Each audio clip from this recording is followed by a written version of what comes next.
ഞാനാ നിങ്ങളുടെ രാധത്താത്ത. അപ്പോൾ ഗുരുവായൂർ ബസ് സ്റ്റാൻഡ് രാധത്താത്തയുടെ കയ്യിൽ നിന്ന് ഫോട്ടോ വാങ്ങിച്ചവരുടെയൊക്കെ ഗതി എന്തായെന്ന് കേൾക്കണ്ടേ? ദിലീപിൻ്റെ കാര്യം സ്വാഹ. ഏകദേശം കോവാലൻ്റെ കാര്യവും തീരുമാനമായി. എൻ്റെ പൊന്ന് കൃഷ്ണ, നിന്നെ നീ തന്നെ കാത്തോണേ. അവർക്കൊക്കെ ഇപ്പം കഷ്ടകാലത്തിൻ്റെ പൂരമാണ് എന്നാണ് കേൾക്കുന്നത്. ദിലീപിൻ്റെ കാര്യം സ്വാഹ.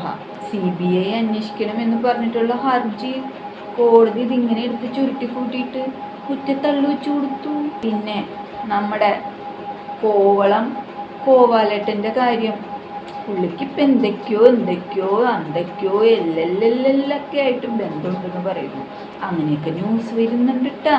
അപ്പോൾ ഫോട്ടോ വാങ്ങിച്ച ആളുകളും ഗുരുവായൂർ കൊണ്ടുവന്ന് വെക്കാൻ ഹെൽപ്പ് ചെയ്ത ആളുകളും ഒക്കെ പെട്ടു ഗൈസ്. ഗുരുവായൂരപ്പനോട് കളി എന്താ അല്ലേ. അപ്പം ഈ ഫോട്ടോ വീട്ടിൽ വാങ്ങിച്ചു വെച്ചവരുടെയൊക്കെ ഗതി ദദാ ഹവ.